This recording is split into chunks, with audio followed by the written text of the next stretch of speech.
Okay, let's unpack this. Today, we're diving into the really complex and, well, fast-moving world of global trade. We're focusing specifically on that intricate dance between the United States, China, and Vietnam. You've sent us a whole stack of fascinating sources, economic analyses, business reactions, all sorts of things. Our mission today: extract those crucial nuggets of knowledge.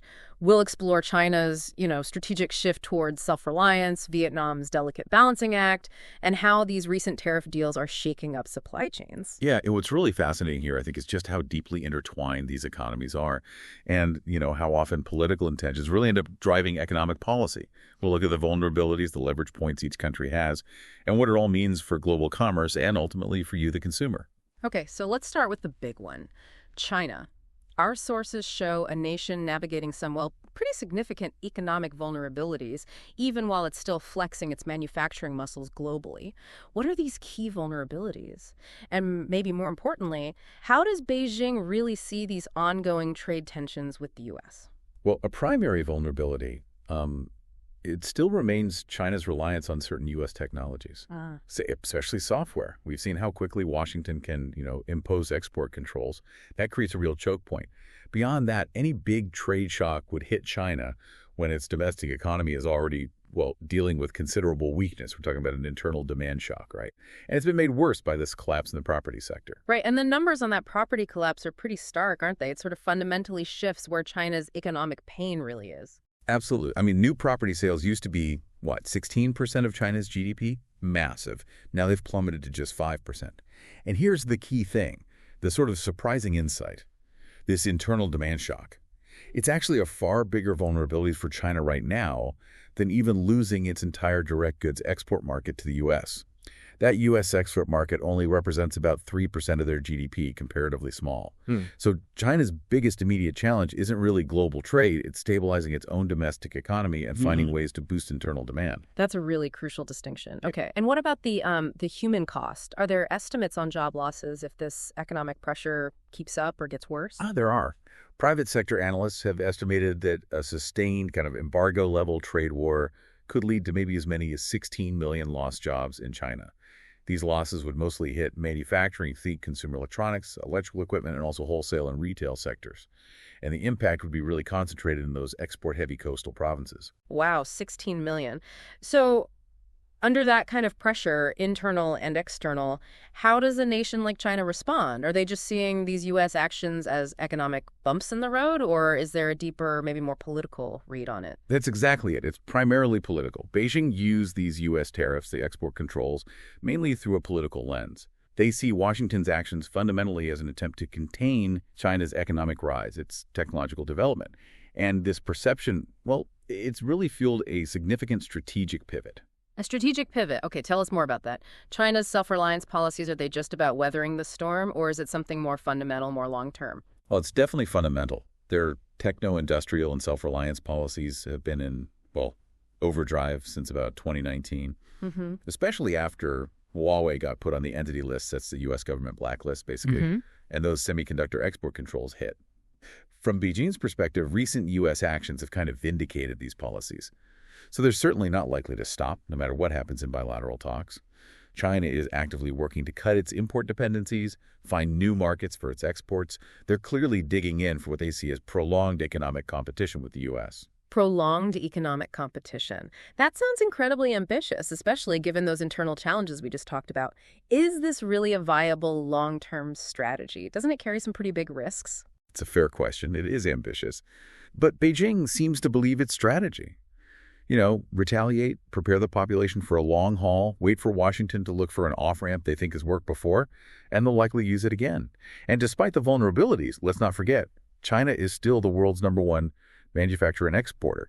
What's really interesting now is how they've started to almost weaponize their exports. They've put controls on critical stuff like rare earths, magnets, and those materials are absolutely essential for key U.S. industries, defense, EVs, wind turbines, consumer electronics. Right. That's a powerful lever to pull. It sounds like they're really leveraging their position in that global supply chain. They really are. China also has significant market power for something like 40% of its exports to the U.S. We're talking smartphones, laptops, lithium-ion batteries, critical stuff. Now, contrast that with U.S. export revenues.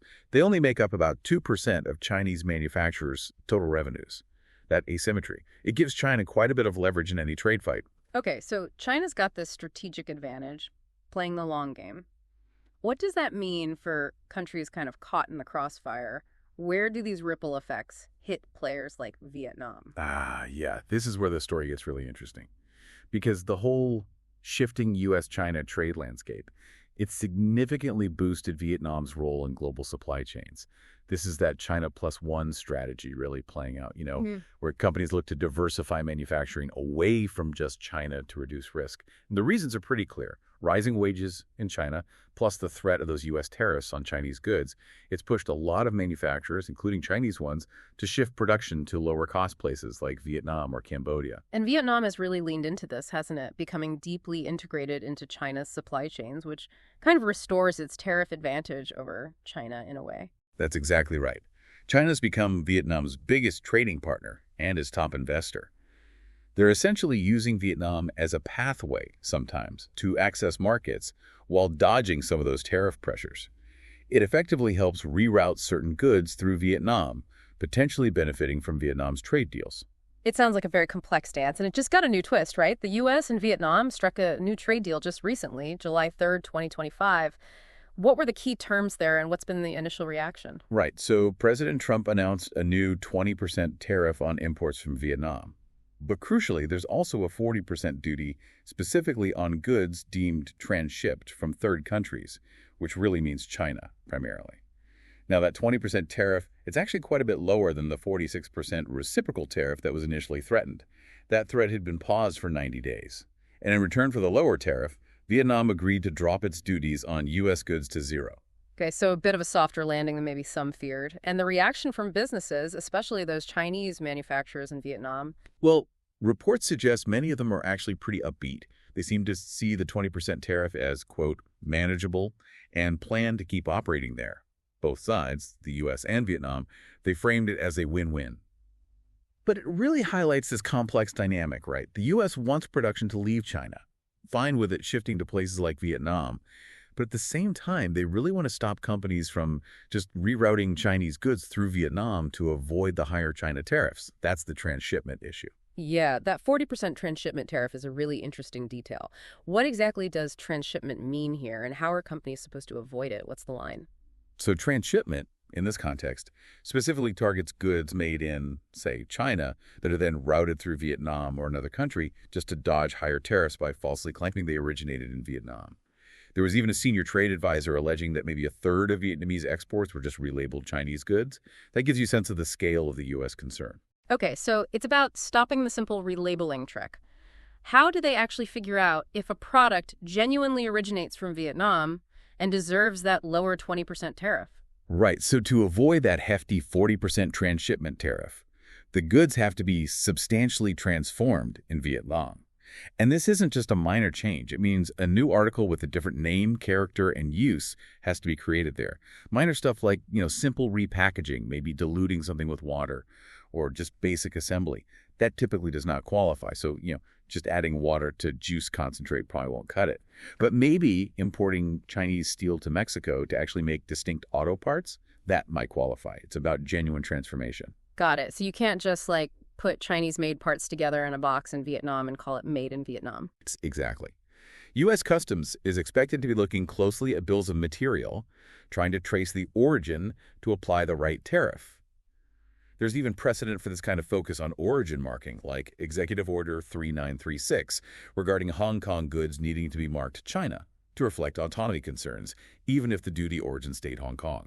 So practically speaking, companies might try to game the system, but enforcement is going to be key. Absolutely. And the expectation is that the U.S. government will enforce a pretty strict, maybe near-zero tolerance standard. There's talk they might flag goods with even, say, 1% Chinese origin content, although no formal threshold's been announced yet. And this whole situation, well, it definitely puts Vietnam in a tricky spot, caught between its biggest supplier, China, and its biggest customer, the U.S. Vietnam is truly walking a tightrope here, isn't it? On one side, heavily reliant on China for all sorts of essential inputs, raw materials, components, machines. But on the other side, the U.S. is this huge, irreplaceable market for their finished goods. We saw that massive trade surplus figure, see $170.6 billion in 2024 Canadian dollars, just for clarity. That shows how vital the U.S. market is. So how is Vietnam actually navigating this? Are they trying to keep both sides happy? They're certainly trying. Vietnam's been pretty proactive, trying to ease those trade tensions with the U.S. and also diversify its partnerships to make itself less vulnerable. They've cut duties on key American exports, things like LNG, cars, farm goods. They even okayed a trial for U.S. companies like Starlink. And they've put in stricter rules to verify where goods actually come from, trying to combat that rerouting of Chinese products.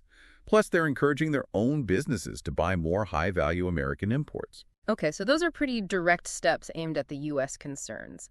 But what about the bigger picture? Are they looking beyond just the U.S. and China, trying to find completely new markets maybe, or strengthen other existing ties? Yeah, exactly. Diversification is key to their strategy. They're pushing deeper integration into global trade pacts like RCEP and CPTPP. I think Vietnam's part of, 17 free trade agreements now? Yeah. They're also actively targeting new export destinations. ASEAN nations are already their fourth largest export market, see $46.7 billion in goods just from Yan in 2024. They're also focusing on the EU, Japan, South Korea, and even looking further afield to markets in Africa and South America. And I see they're also strengthening ties with what our sources call middle powers. Can you give us a couple of examples of how that's working? Sure. Take Canada, for instance. Vietnam was Canada's biggest ASEAN trading partner in 2023, see $14.1 billion in trade. Since the CPTPP kicked in, Vietnam's exports to Canada shot up 60%. From C $5.3 billion in 2018, see $12.4 billion in 2023. Then there's South Korea, Vietnam's second biggest investor, fourth biggest trading partner.